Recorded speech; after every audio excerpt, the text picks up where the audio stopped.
ጤና ይስጥልኝ። እንደምን ዋላችሁ፣ እንደምን አመሻችሁ በያላችሁበት። ዛሬ የምነጋገረው ነገር ቤዝድ ኦን ፍቅር ይበልጣል የምትባል ወጣት ያቀረበችውን በመመርኮዝ ነው። ይሄው ምንድነው? አንድ ጊዜ አንድ ሰው ቺት ካደረገ በኋላ ይቅርታ ማለት ይከብዳል ወይስ መታረቅ ይችላሉ? ይቅርታ ባብለው መታረቅ ይችላሉ? ያንን ነገር ሊረሳ ይችላል ወይስ ላይረሳ ይችላል? እንዴት ነው የሚለው ጥያቄ ላይ መልስ ልሰጣት ፈለግኩኝና በአጭር መጽሐፍ አቃተኝ። እንደው የሆነ ነገር ግን ጣል አድርጌላታለሁ። ጤና ይስጥልኝ ፍቅርዬ፣ እንዴት ነሽ? ደህና ነሽ ወይ? የሚያምር ስም አለች።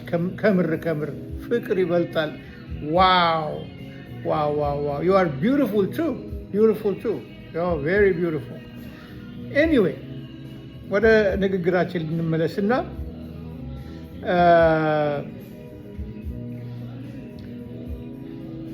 የራሴን ኦፒኒየን የምነግራችሁ።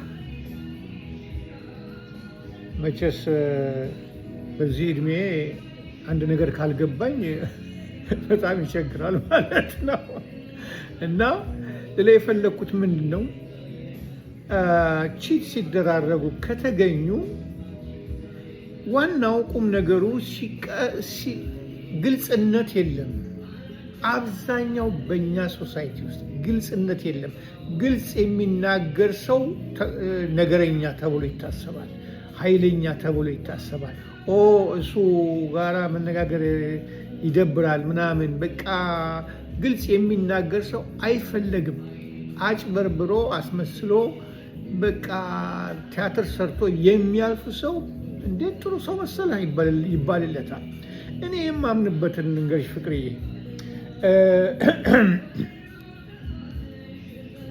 በግልጽ መነጋገር ነውር አይደለም።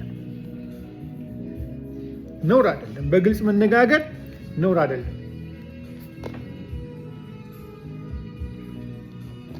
እና ግልጽ መነጋገር አናቅበትም። ሁላችንም ጓሮውን ነው የምንሄደው ስንነጋገር። በግልጽ መነጋገር ያሳንሰኛል የሚል አስተሳሰብ ያለው ህብረተሰብ አለ። የሚወዳትን ልጅ ወድሻለሁ ያለ እንደሆነ የሚናቅ የሚመስለው ህብረተሰብ አለ። የድሮ ስታይል ይሁን የአሁኑ ስታይል ይሁን ይሄ ነገር ሁልጊዜም አለ።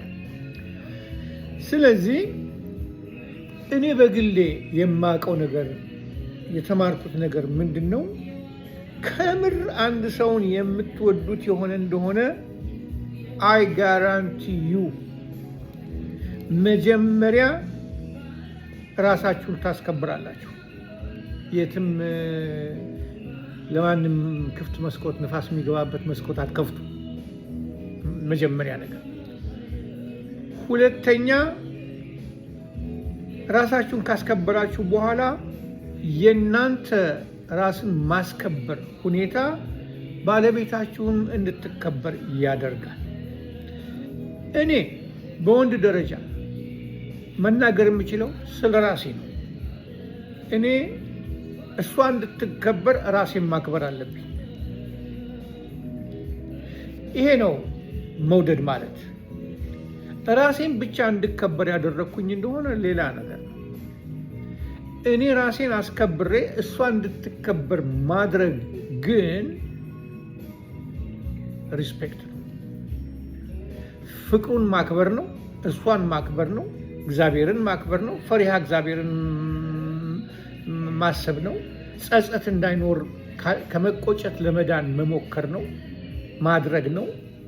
እነኚህ ነገሮች ሁሉ የሚጀምረው ከራሱ። የሚወድ ሰው ዘበኛ አያስፈልገው። የሚወድ ሰው አጥር አያስፈልገው። የሚወድ ሰው ጸጸት ይፈራል። እንኳን ሊያታልልና ሌላም አያስብም በቃ።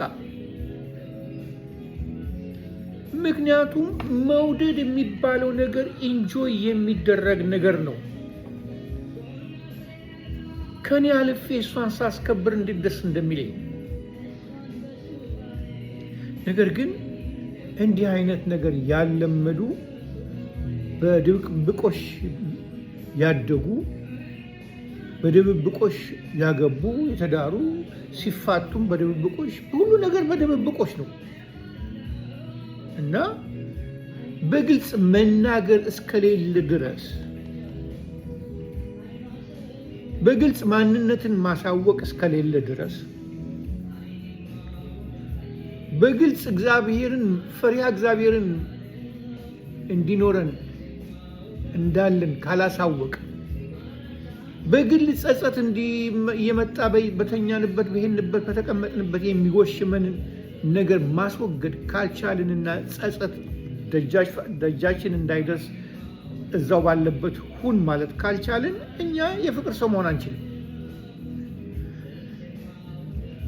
አንችልም። ስለዚህ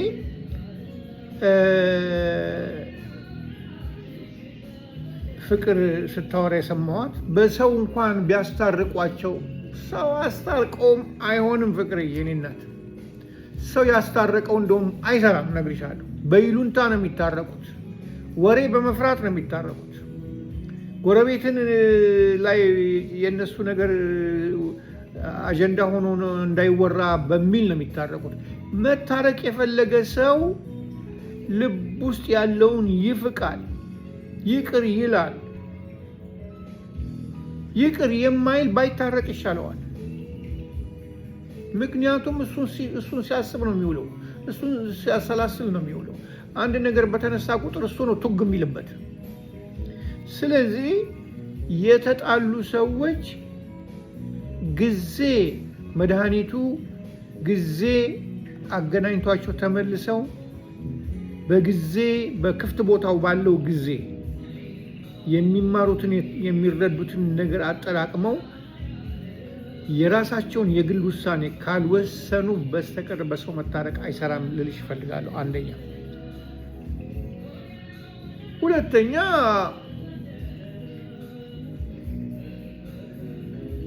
ከመጀመሪያውኑ ከባል ወይም ከሚስት ተደብቆ ቴክስት ማድረግ ወይ ከሌላ ሰው ጋር ቴክስት መቀያየር መጋበዝ እኮ ነው። ሌላ ነገር እኮ አይደለም። እንደው ለምን እናሽሞነሙነዋለን? መጋበዝ ነው። አለ ሰውየው አለ ወይም ሚስቴ አለች ግን you still can try አይነት ነገር ነው እና አይ ባለቤቴን እወዳታለሁ አከብራታለሁኝ እና ይቅርታ እንደዚህ አይነት ነገሮች አልፈልግም ማለት ይቻላል። ጥርት ያለ ይሄ ያልወደደለት ባል ወይንም ያልወደደላት ሚስት ይሄን እንደዚህ የተከበረች እንደዚህ የተደረገላት በዚህ መንገድ ባሏ ወይም ሚስቱን እንዲከበር የተደረገ እያለ ሌላ መንፈስ ላው ላይ ያደረ እንደሆነ መሄድ ትችላለች። እሱም መሄድ ይችላል። ፍቅር የጋራ ነው አይደለም የብቻ የሚባል ዘፈን ነበር። ፍቅር ይሄን ዘፈን ፈልገሽ አግኝና አዳምጪው። አረሳውም። በቃ this is very important ነገር ነው። ጭንቅላቴ ውስጥ የገባ ነገር ፍቅር የጋራ ነው አይደለም የብቻ የሚል ዘፈን የማዘፈን እንደሆነ አላስታውስም፣ ግን እንደዚህ አይነት ዘፈን ነበር ልጅ እያለሁኝ እኔ።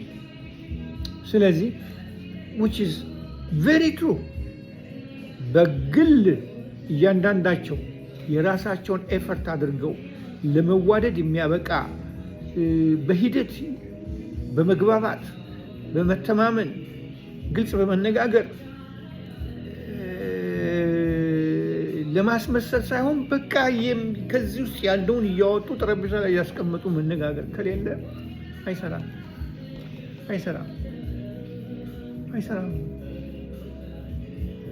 እና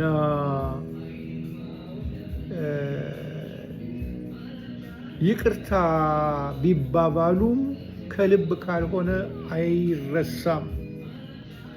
ስለዚህ ከታረቁ ላይ ቀር እነኚህን ሰዎች በየግላቸው የሆነ ስፔስ ተሰጥቷቸው ከፈለጉ እርስ በራሳቸው ተስማምተው ይመለሳሉ ይቅር ተባብለው። አለበለዚያ በየፊናቸው ቢሄዱ ይሻላል። ምክንያቱም በይሉንታ በባህል ተወጥረው በአስተዳደግ እንደዚህ ነው እኮ ነውር አይደለም እንዴ ምናምን እየተባለ አይሰራም። እና ልጽፍ የፈለኩት ነገር አይዶን የጻፍኩት ነገር በቂ እንደሆነ አላውቅም፣ ግን ይሄንን እስቲ ልበላት እና ይውጣልኝ በሚል ነው የተነጋገርኩት።